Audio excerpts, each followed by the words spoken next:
Maldosamente, Leblon falou que, antes da duquesa ter sido oficialmente adicionada à família do grão-duque de Lilian, ela mal tinha o que comer, por isso se alimentava de plantas silvestres, como a flor da alvorada. Várias pessoas ouviram falar que aquela planta era venenosa e poderia deixar uma mulher infértil para sempre. Leblon queria deixar todos aterrorizados com um diagnóstico médico que ele mesmo havia fabricado. Mesmo assim, foi repreendido pelos anciãos, que diziam que não era lugar para comentar sobre isso. Mas Leblon dizia que poderiam fazê-la se divorciar e encontrar uma esposa à altura da família Charles. Nas margens do lago do Jardim Imperial, o casal aproveitava a noite calma. Irina perguntava se estava tudo bem, enquanto o anfitrião do baile ficava ali, de fora, em gracejos com uma dama. Ela achava que ele estava sendo apressado e que, se alguém passasse, poderia interpretar mal a situação. Se aproximando mais dela, ele dizia que não se importava, pois estava ansioso para ficar a sós com ela. No entanto, repentinamente, Irina sentiu um incômodo profundo. Se afastou dele, o que fez Pervin ficar preocupado, achando que Irina estava passando mal. Ele perguntou o que ela sentia, e ela falou que apenas sentiu o estômago revirar. Preocupado com os sintomas, disse para ela ficar calma, pois iria procurar um médico ou algum remédio que pudesse ajudá-la. Quando ela se ergueu novamente para dizer que já se sentia melhor, não o viu mais. Estranhando o ocorrido, olhou para o lado e viu uma garotinha que perguntava se ela era a duquesa de Charles. A pequena menina era Cecília, a segunda princesa do Império, uma garotinha loira que, desde pequena, já se impunha.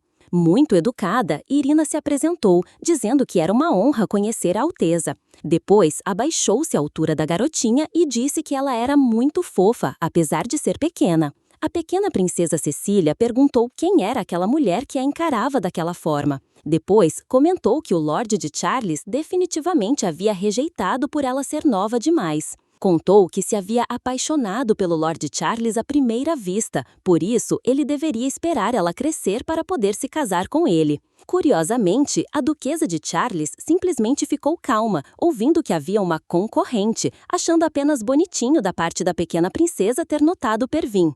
A garota estava triste, pois um tal Bandeja de Prata havia dito que o Duque Charles gostaria de ouvir que ela gostava dele. Irina ficou pensativa sobre quem poderia ter dito algo tão estranho para aquela garotinha. No entanto, a pequena princesa Cecília queria saber por que Irina cometeu o desaforo de recusar um beijo do Lorde de Charles. Enquanto ela ficava brava com a duquesa, a outra irmã chegou e pediu a Cecília que parasse de ser tão desrespeitosa. Aquela princesa era Alice, a primeira princesa do Império, e dizia que sua mãe e a babá ficariam tristes se soubessem que Cecília havia desaparecido. A garota disse que só estava cumprindo o que o senhor Bandeja de Prata havia dito. No entanto, Alice tratou de cumprimentar a duquesa antes de continuar a brigar com a irmã. Irina aproveitou que Alice parecia mais sensata e perguntou quem era esse tal Bandeja de Prata. A princesa Alice, sorrindo, disse que era o tio delas, o Duque Leblon, chamado assim por causa de sua cabeleira prateada. Alice continuou a repreender a irmã, dizendo que Cecília não deveria perturbar a duquesa, mas a garota estava indignada, pois Irina não havia aceitado o gesto de afeição do Lorde de Charles. Por isso, ela achava que estava na hora de fazer um acordo. Se Irina não fosse amá-lo verdadeiramente, deveria entregá-lo. Como quem quisesse provocar a garotinha, Irina disse que o Lorde seria dela e continuaria sendo para sempre. A garota parecia entender que havia uma certa disputa entre as duas. Dizia que se ela realmente amasse, não teria rejeitado o beijo dele. Mas, enquanto a segunda princesa Cecília estava raivosa, não notou uma pedra, pisou nela e escorregou. Estando em queda livre, prestes a cair no lago, Irina não pensou duas vezes, tirou o manto que cobria seu vestido e, num impulso, pulou na água. A primeira princesa Alice, vendo que a duquesa havia salvo sua irmã, ficou aliviada. Irina perguntou a Alice se conseguia segurar a irmã. Por sorte, a irmã mais velha conseguiu puxar a mais nova para fora do lago, apesar do grande esforço, ainda se recuperando de um ferimento e usando muletas. Enquanto fazia aquele esforço, não notou Irina. Quando olhou para dizer que a irmã estava bem, avistou algumas borbulhas no lago e não via mais a duquesa de Charles. Preocupada, começou a gritar, mas Irina já estava se afundando por causa da armação do vestido e da grande quantidade de tecido. Enquanto afundava, seu corpo ficou todo encharcado. Cada vez mais, sua lucidez desaparecia, sua visão começou a ficar turva. E, como se fosse mágica, ela acordou em outro lugar, que parecia um jardim de flores. Estava com outra roupa, leve, e os cabelos soltos. Olhou ao redor, imaginando se era um sonho. De repente, apareceram duas crianças, um de cabelo loiro e outro de cabelo preto. Irina, ainda confusa, perguntou quem eram aquelas crianças e se estava perdida. Os dois pequenos, com delicadeza e gentileza, disseram que haviam levado flores, as que ela mais gostava. Depois do gesto do garotinho loiro, o outro avisou que queriam conhecê-la o mais cedo possível e que deveriam esperar, contando os dias até esse momento chegar. Avisaram que até então ficariam naquele local guardados, mas em alguns meses poderiam finalmente ver o rosto delas. Comentaram que tinham inveja do pai, pois ele podia ver Irina quando quisesse, enquanto eles só poderiam esperar para ter a chance de conhecer a mãe deles. Quando disseram que ela era a mãe das crianças e a abraçaram, Irina ficou com o coração palpitante. Aqueles dois anjinhos se pareciam muito com Pervin, e um deles lembrava muito Irina. Aos poucos, ela recobrou a consciência e notou que estava em um lugar quentinho. Assim que abriu melhor os olhos, percebeu que estava nos braços de Pervin. Enquanto Pervin foi buscar o remédio para Irina na cela de tratamento do edifício médico imperial, notou que o conde Viana estava tendo a consulta para tentar se abster de álcool. Porém, o Visconde Viana queria que o médico liberasse que fosse uma taça de vinho vez ou outra, dizendo que não tinha como participar de uma reunião entre homens sem tomar sequer uma taça de vinho. Também havia o fato de que seu coração estava partido, mas o médico dizia que a bebida lhe custaria a saúde, talvez até a vida. Enil Henriquete era um médico renomado do palácio, e assim que Pervin chegou assustado, perguntou a ele se estava muito ocupado.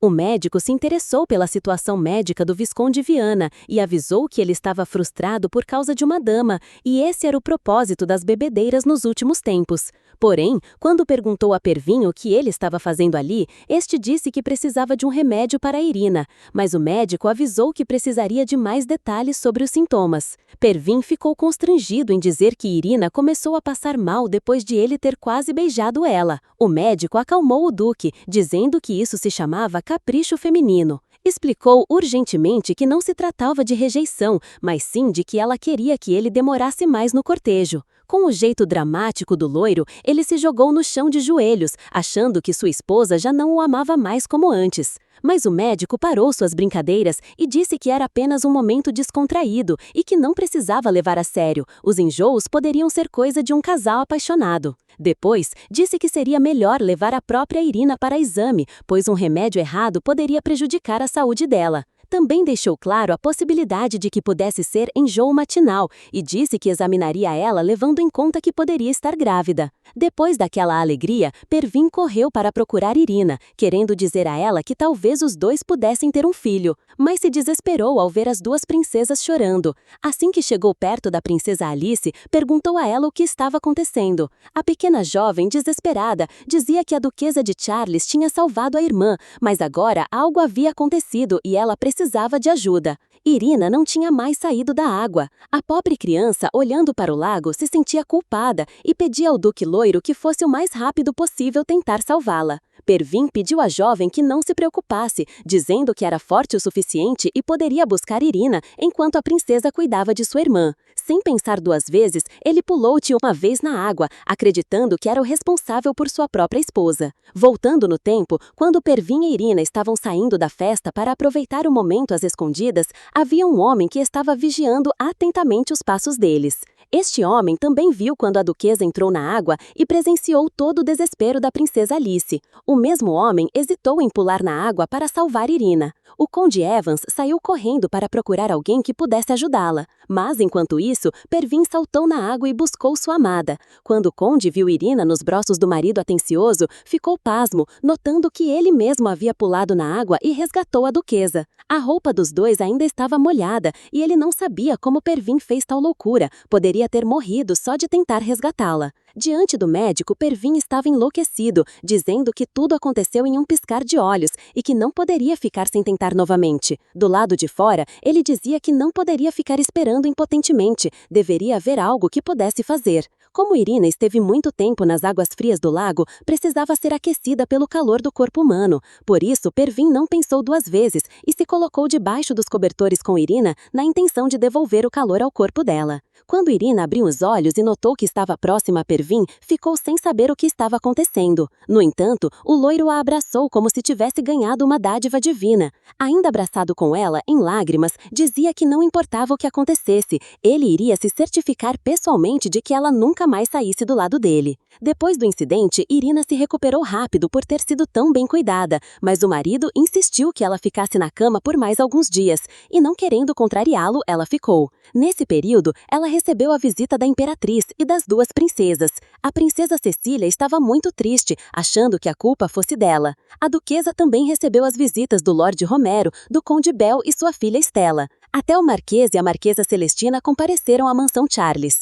É claro que não podia faltar a presença daquele que carregava uma culpa existencial do tamanho do mundo. O Conde Evans apareceu com um buquê de flores. Perguntava a Irina, quase sem conseguir olhar nos olhos dela, pela culpa e vergonha, se ainda se sentia mal. Mesmo em uma situação difícil, ainda arranjava tempo para perguntar onde estava o marido que deixou a esposa doente sozinha. Ela dizia que ele estava na cozinha preparando a comida dela, pois não queria que ninguém mais fizesse isso enquanto ela não estivesse bem. Naquela hora, o conde notou que Pervin era o marido ideal para Irina, fazendo coisas que o conde jamais faria. Qual a sensação de derrota? Colocou o buquê de flores próximo dela, sabendo que antes ela costumava ser apaixonada pela fragrância das rosas. Achava que o duque loiro tinha mudado, antes ele sequer sabia o tamanho do anel que ela usava. Agora, ele havia entrado em um lago, colocando sua vida em risco para cuidar dela, e ainda preparava pessoalmente a comida predileta. Na verdade, aquele que sempre dizia que desejava o bem dela, ao invés disso tentava roubar a felicidade.